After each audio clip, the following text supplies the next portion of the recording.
Hi hello ನಮಸ್ಕಾರ ಎಲ್ಲರಿಗೂ nature spirit 9 at Kannada tarot card ರೀಡಿಂಗಿಗೆ ವೆಲ್ಕಮ್. ಇವತ್ತು ನಾನು ತಗೋತಾ ಇರುವಂತಹ ರೀಡಿಂಗ್ ಯಾವುದು ಅನ್ನೋದಾದ್ರೆ, ಸದ್ಯದಲ್ಲಿಯೇ ನಿಮ್ಮ ಜೀವನದಲ್ಲಿ ಆಗುವಂತಹ ಅತಿ ದೊಡ್ಡ ಬದಲಾವಣೆ ಯಾವ ವಿಚಾರದಲ್ಲಿ ಆಗಲಿದೆ ಅನ್ನೋದ್ರ ಬಗ್ಗೆ ನಾನು ರೀಡಿಂಗ್ ಅನ್ನ ತಗೋತಾ ಇದ್ದೀನಿ. ಅದು ಯಾವ ವಿಚಾರವಾಗಿಯೂ ಆಗಿರಬಹುದು, ಉದ್ಯೋಗದ ವಿಚಾರವಾಗಿ ಆಗಿರಬಹುದು, ಪ್ರೀತಿಯ ವಿಚಾರವಾಗಿ ಆಗಿರಬಹುದು, ಆಸ್ತಿಗಳ ವಿಚಾರವಾಗಿ ಆಗಿರಬಹುದು, ಕೋರ್ಟು ಕಚೇರಿಗಳ ವಿಚಾರವಾಗಿ ಆಗಿರಬಹುದು, ದಾಂಪತ್ಯದ ಜೀವನಕ್ಕೆ ಸಂಬಂಧಪಟ್ಟಂತಹ ವಿಚಾರವಾಗಿರಬಹುದು, ಫ್ರೆಂಡ್ಸ್ಗಳಿಗೆ ಸಂಬಂಧಪಟ್ಟಂತಹ ವಿಚಾರ ಆಗಿರಬಹುದು. ಸೊ ಯಾವ ವಿಚಾರದಲ್ಲಿ ಅಥವಾ ಯಾವ ಸಿಚುಯೇಷನ್ಗಳಲ್ಲಿ ಅತಿ ದೊಡ್ಡ ಬದಲಾವಣೆಗಳು ನಿಮ್ಮ ಜೀವನದಲ್ಲಿ ಸದ್ಯದಲ್ಲಿಯೇ ಆಗಲಿದೆ ಅನ್ನೋದ್ರ ಬಗ್ಗೆ ನಾನು ರೀಡಿಂಗ್ ಅನ್ನ ತಗೋತಾ ಇದ್ದೀನಿ.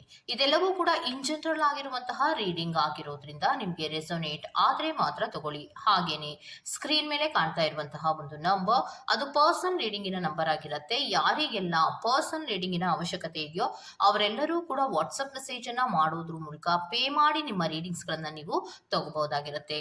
ಓಕೆ, ಸೊ ರೀಡಿಂಗ್ ಗಳನ್ನ ತಗೊಳ್ಳೋದಕ್ಕೆ ಮುಂಚಿತವಾಗಿ ಪ್ಲೀಸ್ ಸೆಲೆಕ್ಟ್ ಯುವರ್ ಆಪ್ಷನ್. ನಿಮ್ಮ ಆಪ್ಷನ್ಗಳನ್ನ ಸೆಲೆಕ್ಟ್ ಮಾಡ್ಕೊಳ್ಳಿ. ಪರ್ಪಲ್ ಕಲರ್ ಇರುವಂತಹ ಗಿಫ್ಟ್ ಬಾಕ್ಸ್ ಅನ್ನ ನೀವು ಆಯ್ಕೆ ಮಾಡ್ಕೊಂಡ್ರೆ ಅದು ಪೈಲ್ ನಂಬರ್ 1. ಆರೆಂಜ್ ಕಲರ್ ಇರುವಂತಹ ಗಿಫ್ಟ್ ಬಾಕ್ಸ್ ಅನ್ನ ನೀವು ಆಯ್ಕೆ ಮಾಡ್ಕೊಂಡ್ರೆ ಪೈಲ್ ನಂಬರ್ 2 ಆಗಿರುತ್ತೆ. ಆಯ್ಕೆಯನ್ನ ಮಾಡ್ಕೊಳ್ಳುವಾಗ ಬಹಳ ಕಾನ್ಸಂಟ್ರೇಷನ್ ಇಂದ ಆಯ್ಕೆಯನ್ನ ಮಾಡ್ಕೊಳ್ಳಿ. ಈ 2 ಬಾಕ್ಸ್ ಗಳಲ್ಲಿ ಯಾವ ಬಾಕ್ಸ್ ನಿಮ್ಗೆ ತುಂಬಾ ಅಟ್ರಾಕ್ಟ್ ಆಗುತ್ತೋ ಆ ಬಾಕ್ಸ್ ಅನ್ನ ಸೆಲೆಕ್ಟ್ ಮಾಡ್ಕೊಳ್ಳೋದ್ರ ಮೂಲಕ ನಿಮ್ಮ ಜೀವನದಲ್ಲಿ ಅತಿ ದೊಡ್ಡ ಬದಲಾವಣೆ ಯಾವ ವಿಚಾರದಲ್ಲಿ ಸದ್ಯದಲ್ಲಿಯೇ ಆಗಲಿದೆ ಅನ್ನೋದ್ರ ಬಗ್ಗೆ ಖಂಡಿತವಾಗಿಯೂ ನೀವು ನೋಡ್ಕೋಬಹುದಾಗಿರುತ್ತೆ. ಓಕೆನಾ? ಹಾಗೇನೆ ಡಿಸ್ಕ್ರಿಪ್ಷನ್ ಬಾಕ್ಸ್ ನಲ್ಲಿ ಪ್ರತಿ ಫೈಲ್ನ ಟೈಮಿಂಗ್ಸ್ ಅನ್ನ ಕ್ಲಿಯರ್ ಆಗಿಯೇ ಮೆನ್ಷನ್ ಮಾಡಿರ್ತೀನಿ. ನೀವು ಯಾವ ಫೈಲ್ ಅನ್ನ ಸೆಲೆಕ್ಟ್ ಮಾಡ್ಕೊಂಡಿರ್ತೀರೋ ಫೈಲಿನ ಟೈಮಿಂಗ್ಸ್ ಅನ್ನ ನೋಡಿ ಸ್ಕಿಪ್ ಆಗಿ ನಿಮ್ಮ ರೀಡಿಂಗ್ಸ್ ಗಳನ್ನ ನೀವು ತಗೋಬಹುದಾಗಿರುತ್ತೆ. ಓಕೆ, ರೀಡಿಂಗ್ ಅನ್ನು ಶುರು ಮಾಡೋಣ. Okay, let start. ಓಕೆ, ಯಾರೆಲ್ಲ ಪರ್ಪಲ್ ಕಲರ್ ಇರುವಂತಹ ಗಿಫ್ಟ್ ಬಾಕ್ಸ್ ಅನ್ನ ಆಯ್ಕೆ ಮಾಡ್ಕೊಂಡಿದ್ದೀರೋ ನಿಮ್ಮ ಜೀವನದಲ್ಲಿ ಅತಿ ದೊಡ್ಡ ಬದಲಾವಣೆ ಯಾವ ವಿಚಾರದಲ್ಲಿ ಆಗಲಿದೆ ಅನ್ನೋದಾದ್ರೆ, ನಿಮಗೆ ಎಮೋಷನಲ್ ವಿಚಾರಗಳಲ್ಲಿ ಬಹಳಷ್ಟು ನೋವುಗಳಾಗುವಂತಹ ಸಾಧ್ಯತೆಗಳಿದೆ ಅನ್ನುವಂಥದ್ದನ್ನ ರೆಪ್ರೆಸೆಂಟ್ ಮಾಡ್ತಾ ಇದೆ. ಅಂದ್ರೆ ಪ್ರೀತಿಯ ವಿಚಾರಕ್ಕೆ ಸಂಬಂಧಪಟ್ಟಂತೆ ಬಹಳಷ್ಟು ಹರ್ಟ್ಗಳಾಗುವಂತಹ ಸಾಧ್ಯತೆಗಳಿದೆ. ಮತ್ತೆ ಆ ಪ್ರೀತಿಯನ್ನ ಕಳ್ಕೊಳ್ಳುವಂತಹ ಸಾಧ್ಯತೆಗಳು ಕೂಡ ಇದೆ ಅನ್ನುವಂಥದ್ದನ್ನ ರೆಪ್ರೆಸೆಂಟ್ ಮಾಡ್ತಾ ಇದೆ. ಅಂದ್ರೆ ನಂಬಿದಂತಹ, ಅತಿ ಹೆಚ್ಚು ನಂಬಿ ಪ್ರೀತಿಸಿದಂತಹ ವ್ಯಕ್ತಿಯಿಂದ ನಿಮಗೆ ಕೆಲವೊಂದು ನೋವುಗಳಾಗುವಂತಹ ಸಾಧ್ಯತೆಗಳಿದೆ ಅನ್ನುವಂಥದ್ದನ್ನ ರೆಪ್ರೆಸೆಂಟ್ ಮಾಡ್ತಾ ಇದೆ. ಮತ್ತೆ ಕೆಲವೊಂದು ವಿಚಾರಗಳಲ್ಲಿ ನೀವು ಎಷ್ಟೇ ಯೋಚನೆ ಮಾಡಿದ್ರೂ ಕೂಡ ಅರ್ಥ ಆಗೋದೇ ಇಲ್ಲ, ತುಂಬಾ ಅಪ್ಸೆಟ್ ಆಗ್ತೀರಾ, ಕನ್ಫ್ಯೂಷನ್ಸ್ಗಳಾಗುವಂತಹ ಸಾಧ್ಯತೆಗಳಿರುತ್ತೆ. ಕಣ್ಣ ಮುಂದೆ ಕಾಣೋದನ್ನ ನಂಬೋದಕ್ಕೆ ಆಗದೆ ಇರುವಂತಹ ಪರಿಸ್ಥಿತಿಗಳಲ್ಲಿ ನೀವಿರ್ತೀರಾ.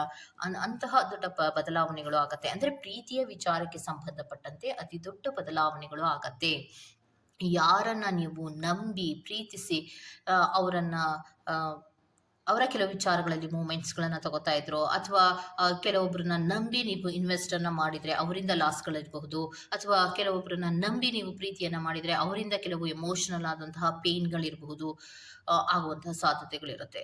ಸೊ ಒಟ್ಟಿನಲ್ಲಿ ಯಾರನ್ನ ನಂಬಿರ್ತೀರೋ ಅವರಿಂದ ನಿಮ್ಗೆ ನೋವುಗಳಾಗುವಂತಹ ಸಾಧ್ಯತೆಗಳು ಸದ್ಯದಲ್ಲೇ ಆಗುವಂತಹದ್ದನ್ನ ರೆಪ್ರೆಸೆಂಟ್ ಮಾಡ್ತಾ ಇದೆ.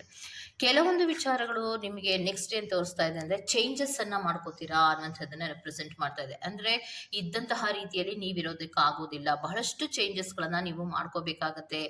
ಇಷ್ಟ ಇಲ್ಲದೆ ಇದ್ರೂ ಕೂಡ ನೀವು ಮೂವ್ ಆನ್ ಆಗ್ಬೇಕಾಗತ್ತೆ ಅನ್ನುವಂಥದ್ದನ್ನ ರೆಪ್ರೆಸೆಂಟ್ ಮಾಡ್ತಾ ಇದೆ. ಅಂದ್ರೆ ನೀವು ಏನೂ ಮಾಡದ ತಪ್ಪಿಗೆ ಕೆಲವೊಂದು ಪೇನ್ಗಳು ಅಥವಾ ನೋವುಗಳು, ಕೆಲವೊಂದು ಲಾಸಸ್ಗಳನ್ನ ಅನುಭವಿಸುವಂತಹ ಅಥವಾ ಸಮಸ್ಯೆಗಳಿಗೆ ಸಿಲುಕುವಂತಹ ಸಾಧ್ಯತೆಗಳು ಸದ್ಯದಲ್ಲಿಯೇ ಇದೆ ಅನ್ನುವಂಥದ್ದನ್ನ ರೆಪ್ರೆಸೆಂಟ್ ಮಾಡ್ತಾ ಇದೆ. ಎಸ್ಪೆಷಲಿ ಪ್ರೀತಿಯ ವಿಚಾರಕ್ಕೆ ಸಂಬಂಧಪಟ್ಟಂತೆ, ರಿಲೇಶನ್ಶಿಪ್ನ ವಿಚಾರಗಳಿಗೆ ಸಂಬಂಧಪಟ್ಟಂತೆ ಎಂಡಿಂಗ್ ಆಗುವಂತಹ ಸಾಧ್ಯತೆಗಳನ್ನ ಸ್ಟ್ರಾಂಗ್ ಆಗಿ ರೆಪ್ರೆಸೆಂಟ್ ಮಾಡ್ತಾ ಇದೆ.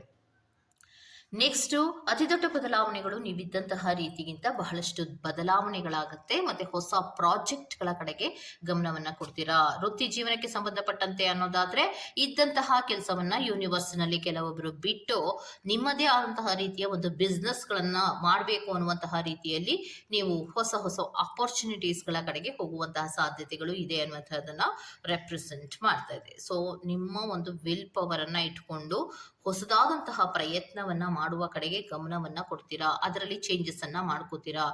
ನಿಮ್ಮ ಟ್ಯಾಲೆಂಟ್ ಏನಿದೆಯೋ, ನಿಮ್ಮ ಒಂದು ಸ್ಕಿಲ್ ಏನಿದೆಯೋ ಅದನ್ನು ಬಳಸಿ ನಾನು ಹೊಸದಾಗಿ ಏನಾದರೂ ಮಾಡಬೇಕು ಅನ್ನುವಂತಹ ರೀತಿಯಲ್ಲಿ ವೃತ್ತಿ ಜೀವನದಲ್ಲಿ ಬದಲಾವಣೆಯನ್ನು ಮಾಡಿಕೊಳ್ಳುವಂತಹ ಸಾಧ್ಯತೆಗಳು ಇದೆ ಅನ್ನುವಂಥದ್ದನ್ನ ರೆಪ್ರೆಸೆಂಟ್ ಮಾಡ್ತಾ ಇದೆ.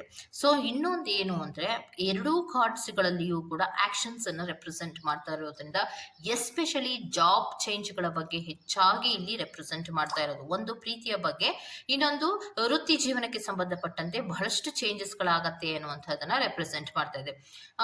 ವೃತ್ತಿ ಜೀವನಕ್ಕೆ ಸಂಬಂಧಪಟ್ಟಂತೆ ಹೇಳೋದಾದ್ರೆ ನೀವೇನು ಕೆಲವೊಂದು ಪ್ಲಾನ್ಗಳನ್ನ ಮಾಡ್ತಿರ್ತೀರೋ ಅದಕ್ಕೆ ಕರೆಕ್ಟ್ ಆದಂತಹ ರೀತಿಯಲ್ಲಿ ಸ್ಟ್ರಕ್ಚರ್ ಪ್ಲಾನ್ಗಳನ್ನ ಮಾಡಿ ಮೂವ್ಗಳನ್ನ ತಗೊಂಡ್ರೆ ಖಂಡಿತವಾಗಿಯೂ ನೀವು ಅದರಲ್ಲಿ ಜಯವನ್ನ ಸಾಧಿಸುವಂತಹ ಸಾಧ್ಯತೆಗಳು ಅಥವಾ ಸಕ್ಸಸ್ ಆಗುವಂತಹ ಸಾಧ್ಯತೆಗಳನ್ನ ಕೂಡ ರೆಪ್ರೆಸೆಂಟ್ ಮಾಡ್ತಾ ಇದೆ.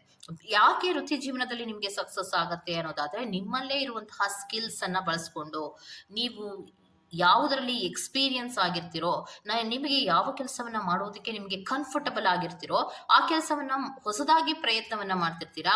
ಅದರಲ್ಲಿ ನೀವು ಹೆಚ್ಚು ಎಫರ್ಟ್ ಅನ್ನು ಹಾಕೋದ್ರಿಂದ ನೀವು ಅಲ್ಲಿ ಬ್ಯಾಲೆನ್ಸ್ ಅನ್ನ ಮಾಡುವಂತಹ ಸಾಧ್ಯತೆಗಳಿರುತ್ತೆ. ಹೆಚ್ಚು ನಿಮಗೆ ಅಲ್ಲಿ ಸಕ್ಸಸ್ ಕೂಡ ಸಿಗತ್ತೆ. ಮತ್ತೆ ಬಿಸ್ನೆಸ್ಸಿನ ವಿಚಾರಗಳಲ್ಲಿ ನಿಮಗೆ ಒಂದು ಮೂವ್ಮೆಂಟ್ಸ್ ಪ್ರೋಗ್ರೆಸ್ ಅನ್ನುವಂಥದ್ದು ಕರೆಕ್ಟ್ ಆಗುತ್ತೆ. ಆದರೆ ಪ್ರೀತಿಯ ವಿಚಾರಕ್ಕೆ ಸಂಬಂಧಪಟ್ಟಂತೆ ಪ್ರೀತಿಯ ವ್ಯಕ್ತಿಯನ್ನ ನಂಬಿ ನೀವೇನಾದರೂ ದುಡ್ಡು ಕೊಟ್ರೆ ಅದನ್ನ ಕಳ್ಕೊಳ್ಳುವಂತಹ ಸಾಧ್ಯತೆಗಳಿದೆ ಅನ್ನುವಂಥದ್ದನ್ನ ರೆಪ್ರೆಸೆಂಟ್ ಮಾಡ್ತಾ ಇದೆ. ಸೊ ಅರ್ಥ ಆಯ್ತಲ್ವಾ?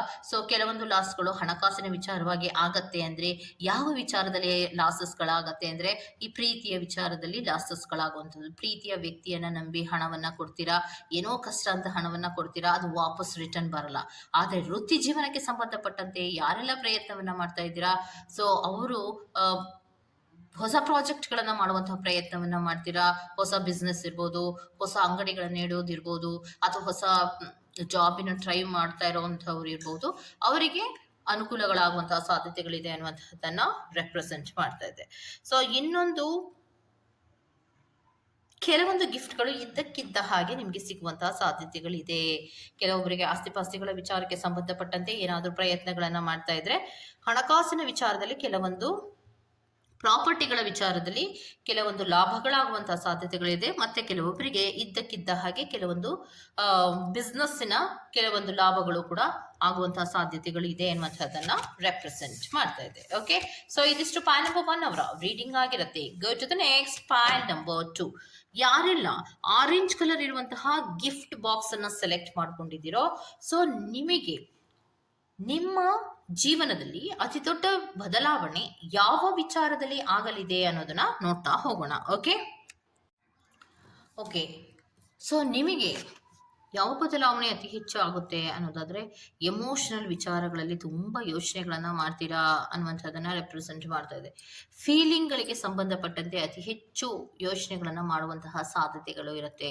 ಕೆಲವೊಮ್ಮೆ ನೀವು ತುಂಬಾ ಶಾಂತವಾಗಿರ್ತೀರಾ, ಇದ್ದಕ್ಕಿದ್ದ ಹಾಗೆ ನೀವು ಸಿಟ್ಟನ್ನು ಮಾಡ್ಕೊಳ್ಳೋದಿರ್ಬೋದು, ಅಥವಾ ಕ್ರೂಯಲ್ ಆಗಿ ಬಿಹೇವ್ ಅನ್ನ ಮಾಡೋದಿರ್ಬಹುದು. ಯಾಕೆ ಅನ್ನೋದಾದ್ರೆ ನಿಮಗೆ ಕಹಿ ಅನುಭವಗಳು ಆಗ್ತಾ ಇರುತ್ತೆ. ಯಾಕೋ ನಿಮಗೆ ಸಮಾಧಾನ ಅನ್ನೋದು ಇರೋದಿಲ್ಲ ಅನ್ನುವಂಥದ್ದನ್ನ ರೆಪ್ರೆಸೆಂಟ್ ಮಾಡ್ತಾ ಇದೆ. ಯಾಕೆಂದ್ರೆ ಕಮ್ಯುನಿಕೇಶನ್ಸ್ಗಳು ಯಾವಾಗ ಸರಿಯಾಗಿ ಆಗೋದಿಲ್ವೋ, ಯಾವುದೇ ವಿಚಾರದಲ್ಲಿರ್ಬೋದು, ವೃತ್ತಿ ಜೀವನದ ವಿಚಾರದಲ್ಲಿರ್ಬೋದು, ಪ್ರೀತಿಯ ವಿಚಾರದಲ್ಲಿರ್ಬೋದು, ದಾಂಪತ್ಯದ ಜೀವನದಲ್ಲಿರ್ಬೋದು, ಫ್ರೆಂಡ್ಶಿಪ್ಪಿನ ವಿಚಾರದಲ್ಲಿರ್ಬೋದು, ಕೋಲಿಗ್ಸ್ಗಳ ವಿಚಾರದಲ್ಲಿರ್ಬೋದು, ಅಥವಾ ನೈಬರ್ಸ್ಗಳ ವಿಚಾರಕ್ಕೆ ಸಂಬಂಧಪಟ್ಟಂತೆ ಆದ್ರೂ ಕೂಡ ಒಂದು ಬಾಂಡೇಜ್ ಅನ್ನೋದು ಏನಿರುತ್ತೋ ಆ ಬಾಂಡೇಜ್ ಅನ್ನೋದು ಕಳಚಿ ಬೀಳುವಂತಹ ಸಾಧ್ಯತೆಗಳು ಇರುತ್ತೆ ಅನ್ನುವಂಥದ್ದನ್ನ ರೆಪ್ರೆಸೆಂಟ್ ಮಾಡ್ತಾ ಇದೆ. ಯಾಕಂದ್ರೆ ಯಾವುದೂ ಕೂಡ ಅಷ್ಟೊಂದು ಈಸಿ ಅಲ್ವೇನೋ, ಏನೇ ಒಂದು ಮಾತಾಡಿದ್ರು ಕೂಡ ಅದಕ್ಕಿನ್ನೇನೋ ಒಂದು ಗಾಸಿಪ್ಗಳು ಸೃಷ್ಟಿ ಮಾಡಿಕೊಂಡು ನಿಮಗೆ ಬ್ಯಾಡ್ ನೇಮ್ಗಳನ್ನ ತರುವಂತಹ ಸಾಧ್ಯತೆಗಳನ್ನ ರೆಪ್ರೆಸೆಂಟ್, ಸಿಚುಯೇಷನ್ಗಳು ಕ್ರಿಯೇಟ್ ಆಗುವಂತಹ ಸಾಧ್ಯತೆಗಳಿದೆ ಅನ್ನುವಂಥದ್ದನ್ನ ರೆಪ್ರೆಸೆಂಟ್ ಮಾಡ್ತಾ ಇದೆ. ಸೊ ಯಾವಾಗಲೂ ಕೂಡ ಯಾವುದೇ ಹೆಜ್ಜೆಗಳನ್ನ ನೀವು ಮುಂದೆ ಇಡ್ತಾ ಇದ್ರು ಕೂಡ ಯಾವುದೋ ಒಂದು ಸ್ಯಾಟಿಸ್ಫ್ಯಾಕ್ಷನ್ ಇಲ್ವಲ್ಲ ಅನ್ಸುತ್ತೆ. ಯಾರನ್ನೋ ನೀವು ಒಬ್ರನ್ನ ಮಾತಾಡಿಸ್ತಾ ಇರ್ತೀರಾ, ಅವ್ರೇನೋ ನಿಮ್ಗೆ ಗಾಸಿಪ್ಗಳನ್ನು ಸೃಷ್ಟಿ ಮಾಡಿ ಹೇಳ್ತಾ ಇರೋದು, ಅವ್ರು ನಿಮ್ಗೆ ಹಿಂಗಂದ್ರು ಹಂಗಂದ್ರು ಅನ್ನುವಂತಹ ರೀತಿಯಲ್ಲಿ ಗಾಸಿಪ್ಗಳಾಗುವಂಥದ್ದು, ಅದು ನಿಮ್ಗೆ ಬೇಜಾರು. ಇದ್ದಕ್ಕಿದ್ದ ಹಾಗೆ ನೀವೇನೇ ಅದನ್ನ ಎಕ್ಸ್ಪೆಕ್ಟ್ ಮಾಡಿರೋದೇ ಇಲ್ಲ.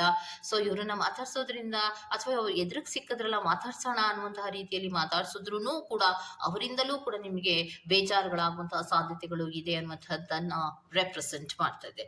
ಸೊ ಕೆಲವೊಮ್ಮೆ ಹೇಗಾಗತ್ತೆ ಅನ್ನೋದಾದ್ರೆ ಯಾರು ಬೇಡ ಅನ್ನುವಂತಹ ರೀತಿಯಲ್ಲಿ ಏನು ಮಾತಾಡಿದ್ರು ಕೂಡ ಸಮಸ್ಯೆಯ ರೀತಿಯಲ್ಲಿಯೇ ಹೋಗ್ತಾ ಹೋಗ್ತಾ ಇದೆಯಲ್ಲ, ನಾನು ಒಂದು ರೀತಿಯಲ್ಲಿ ನಾನೇ ಒಂದು ರೀತಿಯಲ್ಲಿ ಯೋಚನೆ ಮಾಡಿ ಮಾತಾಡಿದ್ರೆ ಅದೇನೋ ಇನ್ನೊಂದು ರೀತಿಯಲ್ಲಿ ಅರ್ಥ ಆಗಿ ಎಲ್ಲರೂ ಕೂಡ ನನ್ನನ್ನು ತಪ್ಪಾಗಿ ಅರ್ಥ ಮಾಡ್ಕೋತಾ ಇದ್ದಾರೆ ಅನ್ನುವಂತಹ ಸಿಚುಯೇಷನ್ಗಳು ಯಾವಾಗ ಕ್ರಿಯೇಟ್ ಆಗುತ್ತೋ ಆಗ ನಿಮ್ಮಲ್ಲಿ ತಾಳ್ಮೆ ಅನ್ನೋದು ಕಡಿಮೆ ಆಗತ್ತೆ. ಯಾವಾಗ ನಿಮ್ಮಲ್ಲಿ ತಾಳ್ಮೆ ಅನ್ನೋದು ಕಡಿಮೆ ಆಗುತ್ತೋ ಆಗ ನೀವು ಇದ್ದಕ್ಕಿದ್ದ ಹಾಗೆ ನೀವು ಕೋಪದಲ್ಲಿ ಮಾತಾಡುವಂಥದ್ದು ಅಥವಾ ಜಗಳಗಳಿಗೆ ಟರ್ನ್ ಆಗುವಂತಹ ಸಾಧ್ಯತೆಗಳು ಹೆಚ್ಚಾಗಿ ರೆಪ್ರೆಸೆಂಟ್ ಅನ್ನ ಮಾಡ್ತಾ ಇದೆ. ಒಂದು ಸೈಕಲ್ ಎಂಡ್ ಆಗುವಂತಹ ಸಾಧ್ಯತೆಗಳು ಇದೆ ಅನ್ನುವಂಥದ್ದನ್ನು ರೆಪ್ರೆಸೆಂಟ್ ಮಾಡ್ತಾ ಇದೆ. ಸೊ ಒಂದು ವಿಚಾರ ನಿಮ್ಮ ಲೈಫಿನಲ್ಲಿ ಎಂಡ್ ಆಗುವಂತಹ ಸಾಧ್ಯತೆಗಳಿರುತ್ತೆ. ಒಂದು ಅನ್ಹೆಲ್ದಿ ರಿಲೇಶನ್ಶಿಪ್ ಇರ್ಬೋದು, ಅಥವಾ ಒಂದು ಫ್ರೆಂಡ್ಶಿಪ್ ಇರ್ಬೋದು, ಅಥವಾ ಕೊಲೀಗ್ಗಳ ವಿಚಾರದಲ್ಲಿ ಇರಬಹುದು, ಏನೇ ವಿಚಾರದಲ್ಲಿ ಒಂದು ರಿಲೇಶನ್ಶಿಪ್ ಅಂತೂ ಸದ್ಯದಲ್ಲಿಯೇ ಎಂಡ್ ಆಗುವಂತಹ ಸಾಧ್ಯತೆಗಳಿದೆ ಅನ್ನುವಂಥದ್ದನ್ನ ರೆಪ್ರೆಸೆಂಟ್ ಮಾಡ್ತಾ ಇದೆ. ಸೊ ಇನ್ನೊಂದೇನು ಅನ್ನೋದಾದ್ರೆ ಅದೇ ಹೆಚ್ಚಾಗಿ ನಿಮಗೆ ನಿಮ್ಮ ವಿಚಾರದಲ್ಲಿ ಗಾಸಿಪ್ಗಳು ಅತಿ ಹೆಚ್ಚು ಪ್ರಮಾಣದಲ್ಲಿ ಸೃಷ್ಟಿಯಾಗುವಂತಹ ಸಾಧ್ಯತೆಗಳು ಸದ್ಯಕ್ಕೆ ಇದೆ. ಅಂದ್ರೆ ನೀವು ಏನೇ ತಪ್ಪನ್ನ ಮಾಡಲಿಲ್ಲ ಅಂದ್ರೂ ಅದೆಲ್ಲವೂ ಕೂಡ ನಿಮ್ಮ ಮೇಲೆ ಬರುವಂತಹ ಸಾಧ್ಯತೆಗಳಿರಬಹುದು. ಆ ರೀತಿ ನಿಮಗೆ ಗಾಸಿಪ್ಗಳು ಸೃಷ್ಟಿಯಾಗುವಂತಹ ಸಾಧ್ಯತೆಗಳಿರುತ್ತೆ. ಎಮೋಷನಲ್ ಆಗಿ ಸ್ವಲ್ಪ ವೀಕ್ ಆಗುವಂತಹ ಸಾಧ್ಯತೆಗಳನ್ನ ರೆಪ್ರೆಸೆಂಟ್ ಮಾಡ್ತಾ ಇದೆ. ಏನೋ ಒಂದು ರೀತಿಯಲ್ಲಿ ಭ್ರಮೆಗಳಲ್ಲಿ ನೀವಿರುವಂತಹದ್ದು, ಅಯ್ಯೋ ಏನಪ್ಪ ಇದು, ಏನಾಗ್ತಾ ಇದೆ ಗೊತ್ತೇ ಆಗಲ್ಲ, ಕನ್ಫ್ಯೂಷನ್, ಯಾಕೆ ಇವ್ರು ನನ್ನನ್ನು ಈ ರೀತಿ ಅರ್ಥ ಮಾಡ್ಕೋತಾ ಇದ್ದಾರೆ, ಯಾಕೆ ಇವ್ರು ನನ್ನನ್ನು ಸಿಟ್ಟಾಗಿ ಮಾತಾಡಿಸ್ತಾ ಇದ್ದಾರೆ, ಯಾಕೆ ಏನಾಗಿದೆ ಸಿಚುಯೇಷನ್. ಯಾಕಂದ್ರೆ ಯಾರೋ ಒಬ್ರು ನಿಮ್ಮ ಮೇಲೆ ಸಿಟ್ಟನ್ನ ಮಾಡ್ಕೊಂಡ್ರೆ ಅದನ್ನು ಓಪನ್ ಅಪ್ ಆಗಿಯೂ ಹೇಳಲ್ಲ, ಅಥವಾ ಸಿಟ್ಟು ಮಾಡ್ಕೊಳ್ಳೋದಕ್ಕೆ ಕಾರಣವೇ ಗೊತ್ತಿಲ್ಲದೆ ನಿಮ್ಮ ಜೊತೆ ಅವರು ಇದ್ದಕ್ಕಿದ್ದ ಹಾಗೆ ಮಾತನ್ನ ಬಿಡೋದಿರ್ಬಹುದು, ನಿಮ್ಮಿಂದ ದೂರ ಹೋಗೋದಿರ್ಬೋದು, ಈ ರೀತಿ ಮಾಡುವಂತಹ ಸಾಧ್ಯತೆಗಳನ್ನ ರೆಪ್ರೆಸೆಂಟ್ ಮಾಡ್ತಾ ಇದೆ. ಏನೋ ಒಂದು ರೀತಿಯ ಭಯ ನಿಮ್ಮಲ್ಲಿ ಹುಟ್ಕೊಳ್ಳೋದಿರ್ಬೋದು, ಆತಂಕ ನಿಮ್ಮಲ್ಲಿ ಹುಟ್ಕೊಳ್ಳೋದಿರ್ಬೋದು. ಯಾವುದು ಸರಿ ಇಲ್ವಲ್ಲ, ಸುಮ್ಮನೆ ಇದ್ಬಿಡ್ಬೇಕಪ್ಪ, ಯಾರ ಹತ್ರನೂ ಮಾತಾಡ್ಲೇಬಾರ್ದಪ್ಪ ಅನ್ನುವಂತಹ ರೀತಿಯ ಪರಿಸ್ಥಿತಿಗಳಿಗೆ ಬರುವಂತಹ ಸಾಧ್ಯತೆಗಳು ಇದೆ ಅನ್ನುವಂತಹದ್ದನ್ನ ರೆಪ್ರೆಸೆಂಟ್ ಮಾಡ್ತದೆ. ಅತಿ ಹೆಚ್ಚು ಬದಲಾವಣೆಗಳು ಇದ್ದಕ್ಕಿದ್ದ ಹಾಗೆ ಈ ರೀತಿಯ ಕೆಲವು ಬದಲಾವಣೆಗಳು ನಿಮ್ಮ ಲೈಫಿನಲ್ಲಿ ಆಗುವಂತಹ ಸಾಧ್ಯತೆಗಳು. ಓಕೆ, ಸೊ ಯಾವ್ಯಾವ ವಿಚಾರದಲ್ಲಿ ನಿಮಗೆ ಬದಲಾವಣೆಗಳಾಗುವಂತಹ ಸಾಧ್ಯತೆಗಳಿದೆ ಅನ್ನುವಂಥದ್ದು ಕಾರ್ಡ್ಸ್ನಲ್ಲಿ ಬಂದಿದೆ ಅನ್ನೋದನ್ನ ನೀವು ನೋಡ್ಕೊಂಡ್ರಿ.